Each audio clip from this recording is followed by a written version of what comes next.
por ser temido, ¿no? Porque la gente ofende primero al que ama que al que teme. Y puedes tener por herencia, por lo que quieras, llegar a un espacio, pero si no eres virtuoso estás destinado a fracasar, ¿no? Estos líderes hasta en cierto punto pueden llegar a tener como ciertas ideologías o ciertos aspectos maquiavélicos. Las personas olvidan más rápido, ¿no?, la muerte de un familiar que el que les robes su pareja o sus bienes, ¿no? Estamos viviendo situaciones aberrantes, muy complejas, ¿no? Poder, moralidad, gobierno, control, privilegio. Son algunos de los temas de los cuales hablaremos el día de hoy. Bienvenidos a nuestro podcast Lectura Auditiva, donde hablamos de diversos temas, siempre con apoyo de un libro. El día de hoy nos encontramos con el maestro Oscar Gómez. ¿Cómo se encuentra el día de hoy, maestro? Muy complacido de estar aquí contigo, Jonathan. Cuando me mencionaste el proyecto, creo que fue me parece que es una gran iniciativa. Es una forma de acercarnos a ciertos contenidos que igual ignoramos, ¿no? En algún momento Eduardo Galeano mencionaba que de sus 33,000 libros que tenía en la biblioteca, pues tenía más no leídos que leídos, ¿no? Entonces que tenía ahí todo un acervo de conocimiento que lo estaba esperando y que quizá nunca lo iba a conocer, ¿no? Entonces estos espacios nos ayudan justamente para conocer todo aquello y quizá encontremos algún fan de Maquiavelo entre nosotros. Esperemos. Bueno, pues muchas gracias por esas palabras, maestro, y pues bueno, seguir con el podcast, ¿va? Bueno, maestro, ¿cómo se encuentra el día de hoy? ¿Me podrá platicar un poquito sobre usted? ¿A qué se dedica? Sí, claro, mire, yo soy licenciado en Estudios Políticos y Gobierno, soy maestro en Ciencia Política y actualmente estoy estudiando el doctorado en Ciencia Política en el CUSI, ahí en la Universidad de Guadalajara, ¿no? Me dedico a todos los temas políticos, tengo una consultoría política, trabajo en el servicio público y aparte hago algo que me apasiona, que es dar clase, ¿no? Es donde tuve el gusto de conocerte. Las clases que doy pues tienen que ver con gobierno, tienen que ver con poder y tienen que ver con esto que vamos a hablar el día de hoy. Con el príncipe. Sí, de hecho, digo, importante resaltar, fue mi maestro y pues imparte muy buenas clases, maestro. Con usted aprendí mucho sobre estos temas. Y de hecho, con usted aprendí un poco más sobre Nicolás Maquiavelo, que realmente lo conocía, no a detalle, y gracias a su clase me adentré más a sus obras.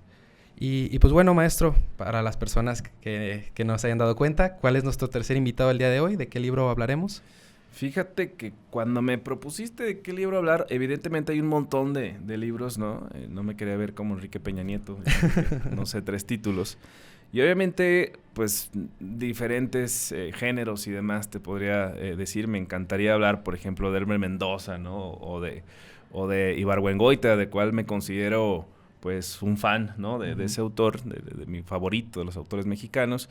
Pero no, dije, a ver, ¿por qué voy a hablar de otro tema que me encantaría cuando creo que hay algo fundamental? Hay una obra que su impacto sigue teniendo vigencia, ¿no? Un autor que es un clásico porque ha trascendido la historia y que aparte tiene que ver con lo que nosotros hacemos, ¿no? El que nosotros hablamos. Entonces, aproveché para proponerte que habláramos el día de hoy del Príncipe de Nicolás Maquiavelo, ¿no? Cabe mencionar, no es su único libro, ¿no? Pero sí es como su libro estrella, el que todos conocen, un libro digerible, un libro corto. Y la intención es como matar a 2 pájaros de un tiro, ¿no? O sea, meternos a la lectura, meternos a la filosofía, pero también meternos a la política. Perfecto. Sí, El Príncipe de Nicolás Maquiavelo. Digo, en lo personal yo también considero que es una obra muy relevante, maestro, desde el momento en el que se escribió hasta el día de hoy. También creo yo que muchas personas cuando desconocen de esta obra tienen en sí connotaciones negativas. No sé si usted opine lo mismo. Sí. Hay ciertas connotaciones negativas cuando realmente no es así del todo, creo yo. Y creo que la mayoría de nuestros líderes hasta en cierto punto pueden llegar a tener como ciertas ideologías o ciertos aspectos maquiavélicos cuando no siempre son negativos. Sí, fíjate que la semana pasada estuve en una conferencia que impartió el maestro Enrique Ibarra Pedrosa. Yo creo que una institución en materia política aquí en el estado de Jalisco. Él ha cubierto todos los espacios habidos y por haber de representación popular. Y él decía algo bien curioso, fíjate, a veces somos injustos con Maquiavelo, ¿no? Se le atribuye el término maquiavélico a él, cuando él solo estaba describiendo la realidad, ¿no? La realpolitik, ¿no? Nos deberíamos sentir avergonzados nosotros, que somos los malos de los que está hablando él, ¿no? Él solo describía lo que estaba sucediendo. E incluso la frase que le atribuyen del fin justifica los medios, que no es de él, evidentemente, eso lo toman de una obra de Shakespeare que se llamaba el Rey Lear, si mal no recuerdo. De ahí toman la frase. Pero lo atribuyen porque justamente Maquiavelo lo que nos menciona en este libro es la gente en su estado real, ¿no? En la realpolitik. Lo que diferencia a Maquiavelo de otros autores que hablan sobre política es que él dejó el deber ser y habló sobre lo que era, ¿no? Los filósofos, Aristóteles escribió sobre la política, maravilloso su libro. Platón también disertó sobre lo mismo. Lo podemos escuchar en muchos autores, pero Maquiavelo es el que hace un parteaguas porque dice, miren, es que las cosas son así, ¿no? Los seres humanos son malos, ¿no? La política y la moral a veces chocan, ¿no? La política termina siendo una categoría aparte de la moral, ¿no? Y a veces tienes que incurrir en cosas que moralmente no pueden ser lo correcto, ¿no? Para, a final de cuentas, tú obtener, digamos, un mayor bien. Y este mayor bien, diría Max Weber, cuando hace su descripción de la política, puede ser para beneficio propio, para beneficio de los demás, ¿no? Pero Maquiavelo nos habla en términos llanos, ¿no? De eso, de esa sustancia, de ese elemento llamado poder que no vemos, pero cómo se resiente. Sí. Sí, de hecho, sí. Y definitivamente un libro que siento yo nos expone muy bien la relación que tiene el poder con los líderes y cómo estos líderes lo aplican a los se le podría llamar los dominados. A los dominados. A aquellas personas que... Sí, mira, ahí te va. A mí me parece, obviamente todo el libro es sustancioso, es muy práctico, son capítulos muy cortos, se los recomiendo, porque aparte tiene una aplicación en la vida práctica en cualquier espacio, ¿no? Exactamente. ¿Por qué? Porque al ser seres sociales, pues somos seres que vamos a estar en constante trato y contacto con la dominación, ¿no? Con el poder, con lo que mencionabas en este momento, en esta relación de opresores y oprimidos, ¿no? Y entonces Maquiavelo hace como una forma de manual, ¿no? Donde nos dice cuáles son esas cualidades que debe de tener un líder para poder mantener el poder, ¿no? Me parece sumamente valioso porque, como bien lo decías hace rato, el contexto en el que lo escribe es un contexto donde Italia no se había formado como un estado moderno, ¿no? Era una Italia dividida y él ya pensando como estadista, incluso él introduce el concepto de estado, ¿no? Que hoy hablamos en el estado moderno, bueno, se introduce ahí. Habla con los principados, la forma de llegar al poder, ¿no? De mantener los tipos de principados y todo esto. Y a mí me parece algo innovador, ¿no? Y aparte noble. Porque lo que quería él era que un liderazgo surgiera para poder unificar a esa Italia tan dividida mientras otras potencias iban emergiendo, ¿no? Italia se quedaba hacia atrás porque no existía un líder con la capacidad de unificar todo, ¿no? Y que entonces ya pudieran tener un estado tal cual. De hecho, no es la única obra de Maquiavelo, evidentemente. Yo me traje un compendio aquí que tiene el arte de la guerra, que se supone que es comentado ahí por Napoleón, ¿no? Sí.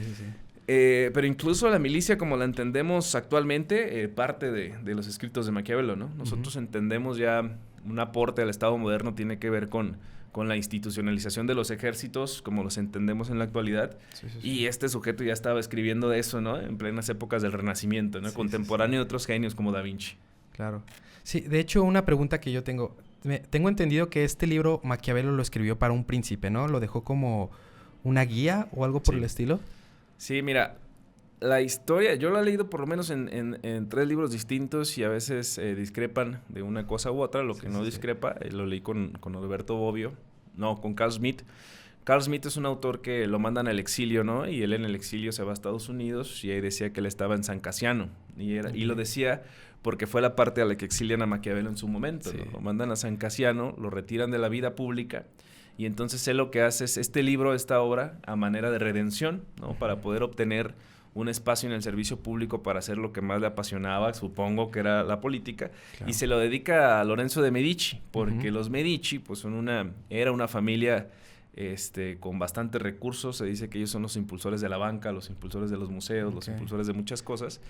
Y se lo dedica, pero la verdad no estamos seguros de que lo haya leído, ¿no? Lorenzo de Medici, ¿no? Pero yo cuando lo leo, creo que más bien lo que hace es una radiografía de algunos personajes políticos relacionados con la iglesia, me imagino porque era en Italia, y principalmente César Borgia, ¿no? César Borgia, una descripción de lo que hacía este sujeto por el poder, el hijo del Papa Alejandro, ¿no? Que pues hasta su momento el uso y abuso de estrategias para conseguir el poder pues distan mucho de lo moralmente correcto, ¿no? Sí, claro. Pero que a final de cuentas eran funcionales, ¿no?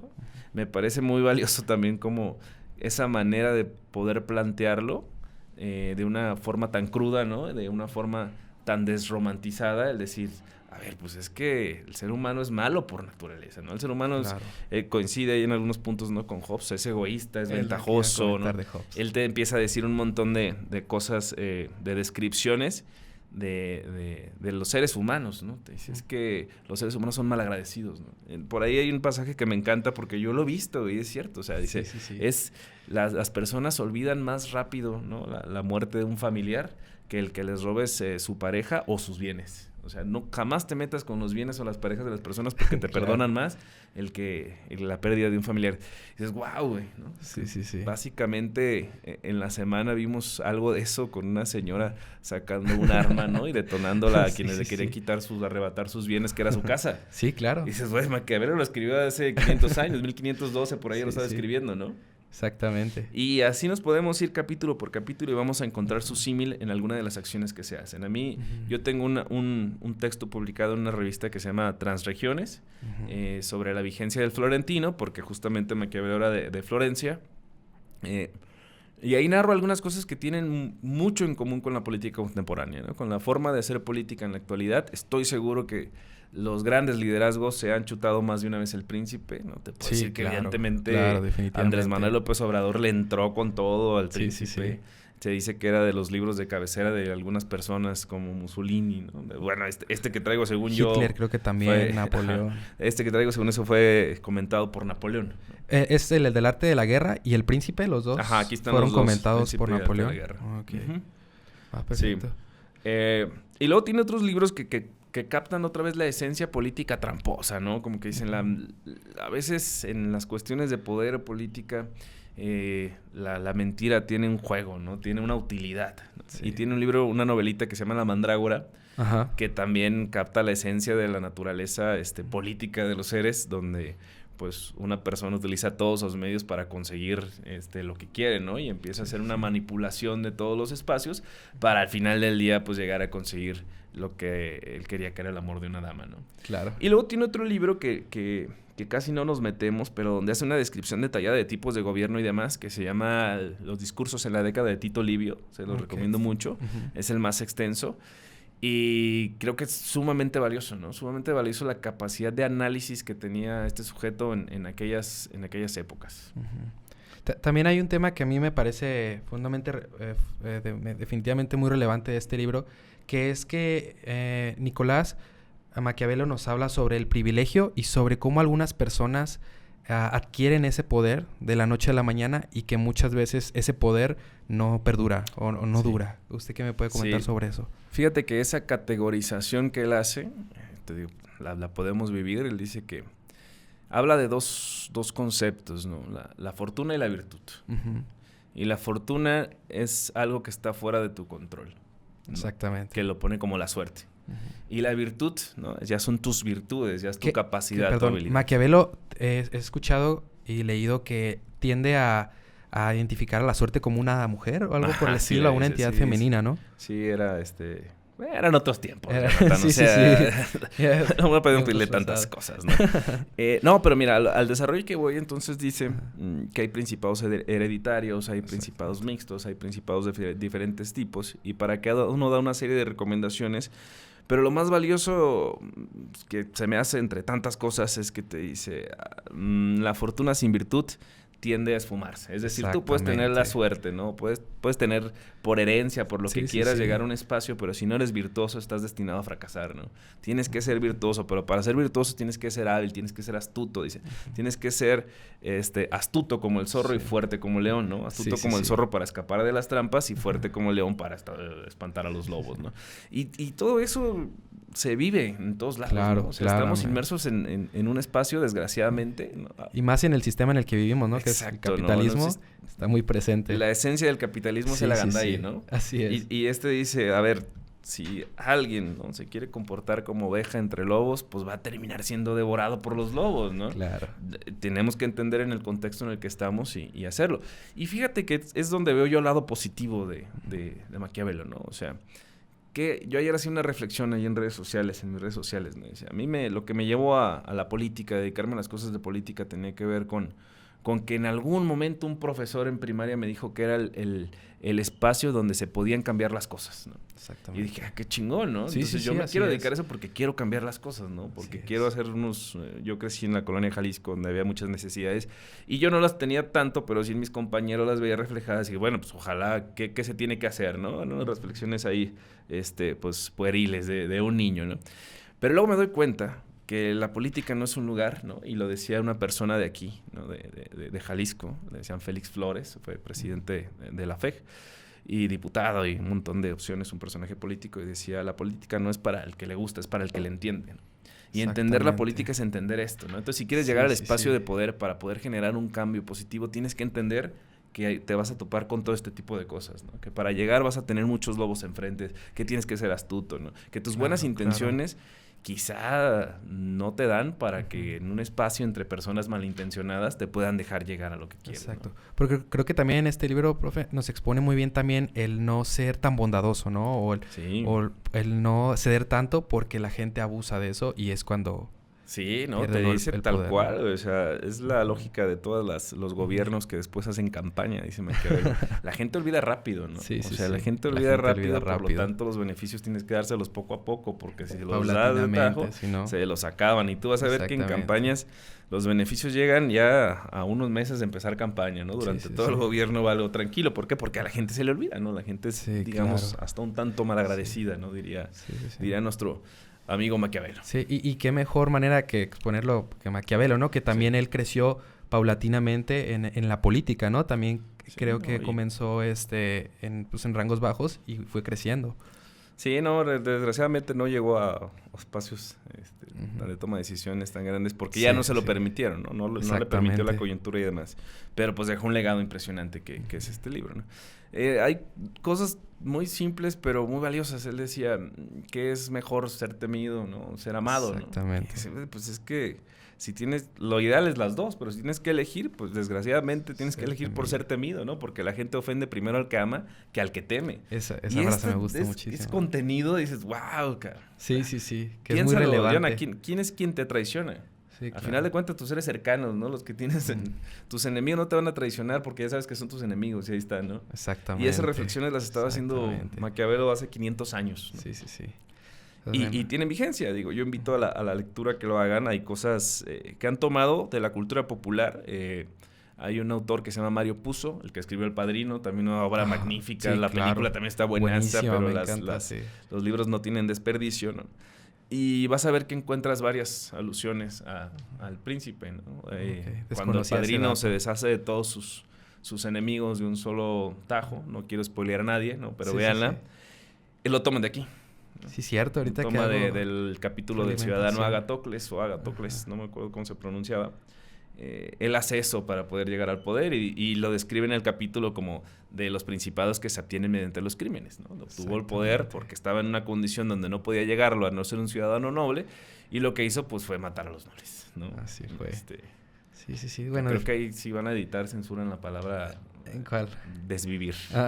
De suscribir ahí le ponemos de la vida. Un sonidito. Sí, porque sí, luego no te lo quiere monetizar YouTube. No, está bien. Bueno, definitivamente creo que tiene un sinfín de temas que aborda este libro, sumamente valiosos, creo yo, maestro. Sí. Pero creo que no acabaríamos, ¿no? De exponer todos los temas y lo majestuoso que es esta obra. Totalmente. Pero bueno, maestro, ¿me podría, por último, brindar 3 libros que me recomiende de la índole que usted desee? No, 3 resultan ser muy pocos. Mejor te puedo recomendar autores que tienen buenos libros. Digo, en términos de política, de teoría política, hay ahorita un sujeto que se llama Daniel Innerarity, es un español, bueno, es de Barcelona.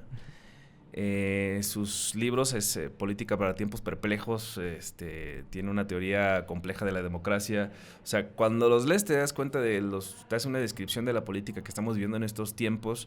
Un poco le mete como lo superficial, lo superfluo, la posverdad, ¿no? Un poco de lo líquido, ¿no? Entonces, la verdad me parece un autor, yo no lo había leído hasta el año pasado que me lo encontré en la FIL.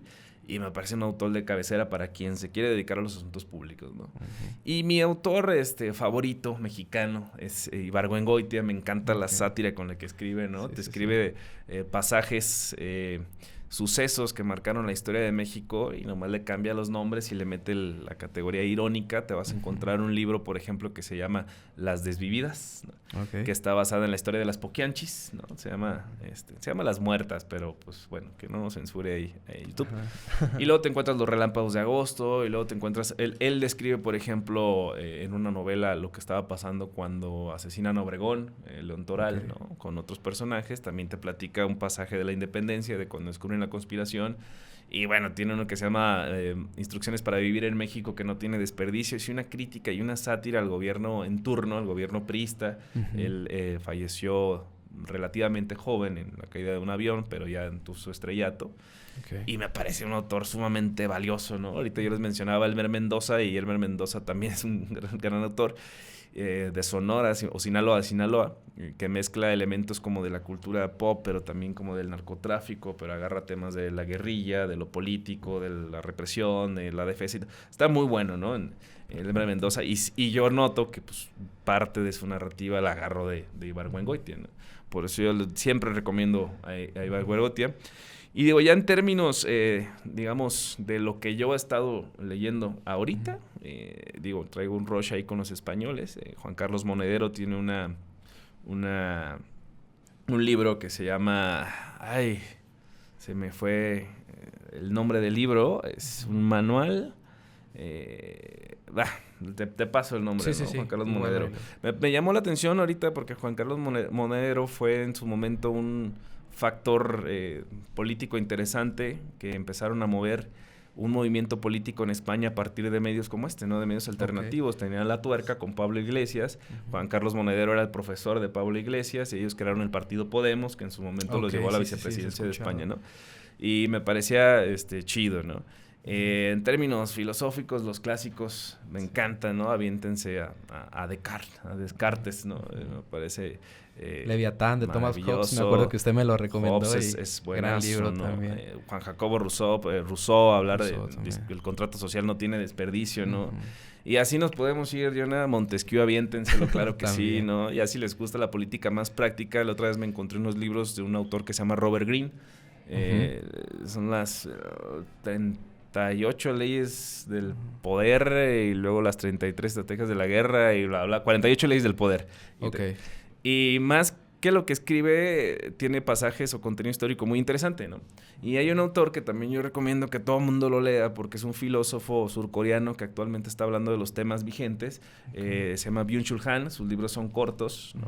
Y habla de cosas impresionantes. Y ya para terminar, uno de mis favoritos, Zizek se llama. Zizek. Sí. Son filósofos que están retomando los temas de coyuntura y que te le ponen un toque ahí de ironía, de sarcasmo, de crítica gubernamental y bueno, más bien sistemática, ¿no? No los gobiernos, sino el sistema. Y me parece sumamente valioso que esto se esté actualizando, ¿no? Porque a veces nos centramos, y no es malo, ¿no? A mí me encanta leer los diálogos de Platón y de vez en cuando me los aviento otra vez, ¿no? Porque tienen mucho contenido y por algo son clásicos y por algo siguen ahí, ¿no? Por algo tienen vigencia. Pero, güey, actualmente te puedes aventar a Chantal Mouffe, impresionante, Ernest Laclau, impresionante, te puedes aventar a Zizek, donde avienta 2, 3 cosas medio locas, medio fumadonas, ¿no? A Bifo Berardi, ¿no? Entonces, le podemos dar a un montón, ¿no? Sí, claro. Fíjate que el último que me leí de Zizek, se llama El sublime objeto de la ideología. Y lo lees y ya no eres el mismo, ¿no? Es como aventarte la película de la Matrix, porque es un poco complejo, el vato le encanta Lacan, ¿no? Y le encanta Hegel, ¿no? Y entonces se mete eso dice autores medio rudos, medio pesados, pero bien, me parece una visión distinta de lo que tenemos, ¿no? De entender el sistema en el que estamos y que a final de cuentas todo parte de las ideas, pero ¿quién pone las ideas, no? Claro. ¿Qué ideas están ahí? También te recomiendo un libro de Terry Eagleton, que es sobre ideología, que también te esclarece muy bien todo y espero que no terminen más confundidos. Esperemos. Y pues bueno, profe, antes de terminar con este podcast, ¿le gustaría decir algo a los oyentes? Sí, claro. Me gustaría decirle a todos que estamos en una época compleja en el Estado mexicano y hoy que hablamos de un autor como fue Nicolás Maquiavelo que se preocupaba por los temas de la Italia renacentista, pues yo transmitirles esa preocupación como estadistas de que estamos en unas épocas convulsas, en un estado muy vulnerado, en un estado muy golpeado, ¿no? Estamos viviendo situaciones aberrantes, muy complejas, ¿no? Estamos normalizando situaciones que no deberían de serlo. Estamos en una época global de discursos de odio y entonces hoy más que nunca creo que nuestro papel es asumir esta responsabilidad ciudadana, inmiscuirnos en los temas públicos porque nos corresponden a todos y empezar a exigir lo que nos toca, ¿no? Y empezar a aportar nuestra parte, por lo menos para dar un mejor mundo que el que nos dejaron a nosotros. Así es. Bueno, profe, muchas gracias por aceptar la invitación. Es un placer tenerlo aquí. Cuando guste, tiene la puerta abierta a nuestro podcast Lectura Auditiva. Y por último, igual comentarles, resaltar que este libro se encuentra en la biblioteca de Cutonalá, por si gustan ir a echarle un vistazo. Es una gran obra y créanme que los temas que expusimos son mínimos, faltan muchísimos más. Sí, claro. Muchísimas gracias y esto es todo por el podcast de hoy. Hasta luego. Muchas gracias. Listo.